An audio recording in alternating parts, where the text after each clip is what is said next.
안녕하세요. 영양사 루나입니다. 주위에서 간헐적 단식에 대한 질문을 굉장히 많이 받습니다. 그래서 오늘은 간헐적 단식에 대해 A부터 Z까지 모든 것에 대해 알려드리도록 하겠습니다. 무엇보다 올바른 간헐적 단식 방법, 이 루나의 추천 5가지 알려드려오니 영상 끝까지 시청해 주시기 바랍니다. 한번 시작해 볼까요? 고고! 고고! 먼저 우리 몸에서 금식을 하면, 즉 굶으면 어떤 일이 발생하는지 설명부터 하도록 하겠습니다. 자동차의 에너지원, 바로 기름이죠. 기름이 없으면 자동차는 움직일 수가 없습니다. 우리 몸도 마찬가지예요. 우리 몸도 먹어야 움직이죠. 바로 먹는 것, 이 음식이 우리 몸을 움직이게 하는 에너지원이라고 할 수 있습니다. 12시간에서 24시간 이상 밥을 굶게 되면 우리 몸은 생각을 하죠. 무엇을?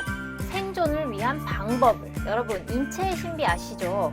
우리 몸은 그렇게 설계가 되어져 있답니다. 몸에서 이 금식이 길어질 수도 있겠다 라고 생각하게 되면 우리 몸에 있는 지방을 태워서 에너지로 사용하게 되죠. 그런데 여기서 주의할 점, 지방이 빠지기만 할까요? 절대 아닙니다.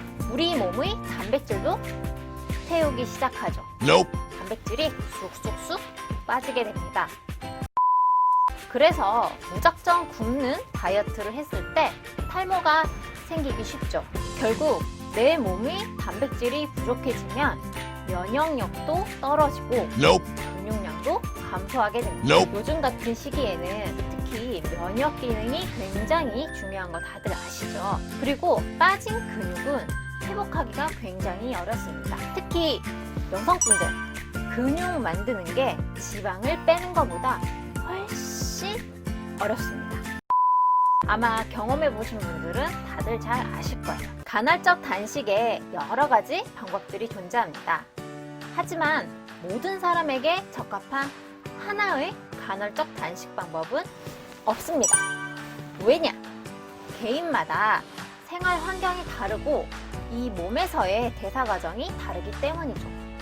결국 본인의 정확한 몸 상태, 이 건강 상태를 알고 이에 맞는 방법을 선택하고 또는 응용해서 나만의 방법을 찾는 것이 가장 중요합니다. 그리고 간헐적 단식은 모든 사람에게 효과가 있는 것은 절대 아닙니다. 특히 당뇨병이 있는 분은 자칫 잘못하면 저혈당 쇼크가 발생할 수 있으므로 반드시 주의하셔야 합니다. 많은 분들이 간헐적 단식에 대한 큰 오해를 하고 있으세요.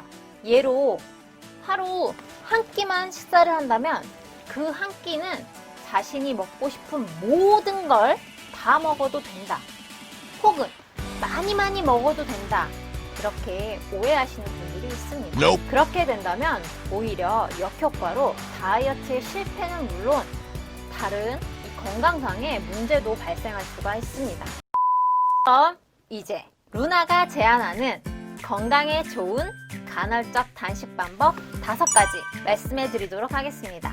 첫째, 12시간 단식을 추천드립니다. 12시간 단식은 간단히 말해서 저녁을 일찍 먹고 야식을 먹지 않는 것입니다. 여러분, 야식만 먹지 않아도 12시간 간헐적 단식은 가능합니다. 둘째, 본인의 몸에 맞는 단식을 선택하되 24시간 이상 단식하는 것은 추천드리지 않습니다.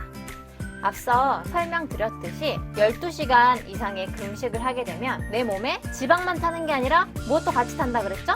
맞아요. 우리 몸에 굉장히 중요한 영양소, 단백질도 같이 빠지기 때문이죠. 그리고 부작용으로 폭식의 우려도 큽니다. 득보다는 실이 많은 방법이죠. 셋째, 간헐적 단식 응용하여 진행하시기 바랍니다. 쉽게 말해서 하루에 내가 저녁을 꼭 안 먹기로 했어요. 그런데 만약에 갑자기 회식이 잡히거나 정말 빠질 수 없는 식사 자리가 있을 수 있죠. 근데 거기에서 나는 저녁을 먹지 않겠습니다 하고 할 수는 없잖아요. 우리는 사회생활을 해야 되니까요. 그럼 이런 경우 어떻게 하면 좋을까요? 내가 저녁을 원래 굶어야 되는데 먹을 상황이 왔어요.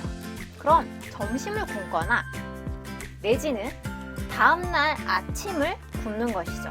이렇게 자기 상황에 맞춰 어느 정도 응용을 해서 진행을 하는 것이 좋습니다. 넷째, 수면에 방해가 되는 간헐적 단식은 꼭 피하시기 바랍니다. 수면이 다이어트에 있어 굉장히 중요한 것 아시죠? 수면에 방해가 되는 체중 감량은 절대 성공할 수 없습니다.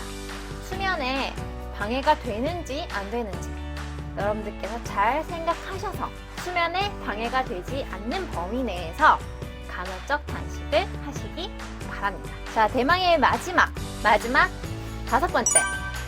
간헐적 단식 중에는 식사를 할 때 반드시 골고루 영양소를 섭취하여야 합니다. 탄수화물, 단백질, 지방. 자, 여기에다 비타민, 무기질. 요즘엔 한 가지가 더 늘었어요. 무엇일까요? 바로 식이섬유예요. 이 6가지를 골고루 섭취를 해야 합니다. 왜냐? 줄어든 식사 횟수만큼 더 많은 영양을 우리 몸에 공급을 해야겠죠. 그래서 골고루 영양을 챙겨서 섭취해야 합니다. 그런데 이런 영양가를 전혀 고려하지 않고 탄수화물 위주, 쉽게 빵, 아니면 과자, 아니면 파스타, 굉장히 많죠, 여러 가지. 탄수화물 이렇게 위주의 식사, 아니면 무조건 고칼로리 이렇게 먹게 된다면 간헐적 단식의 효과를 전혀 보실 수가 없습니다. Nope. 앞서 설명드렸듯이 역효과가 발생해요. 특히 사탕, 초콜릿, 이렇게 단 음식들 있죠. 얘네들은 우리 몸에 들어오는 순간 바로 혈당을 쭉 상승시키기 때문에 지방으로 되기가 굉장히 쉽습니다. 꼭 기억하세요. 간헐적 단식이라도 고칼로리를 먹으면 결국 무엇이 늘어난다? 지방이 늘어난다. 그래서 결국 체중이 팍팍팍 증가한다. Nope. 간헐적 단식의 핵심은 단순한 식사 횟수가 아닌 영양가 있는 식단과 칼로리를 제한하는 것입니다. 앞에 제가 말씀드린 5가지 간략하게 요약해 볼게요. 첫째, 12시간 단식을 추천하고, 둘째, 본인의 몸에 맞는 방법을 추천합니다. 단 12시간 이상 금식은 비추한다는 사실. 셋째, 본인의 상황에 맞게 응용하여 진행하는 것. 넷째, 수면에 방해가 되는 방법은 피하기. 마지막 5번째, 식사를 할 때는 골고루 먹고 음식을 제한하고 칼로리 제한 역시 필수라는 사실. 지금까지 쉼없이 달려왔는데요. 제가 마지막으로 당부드리고 싶은 게 있어요.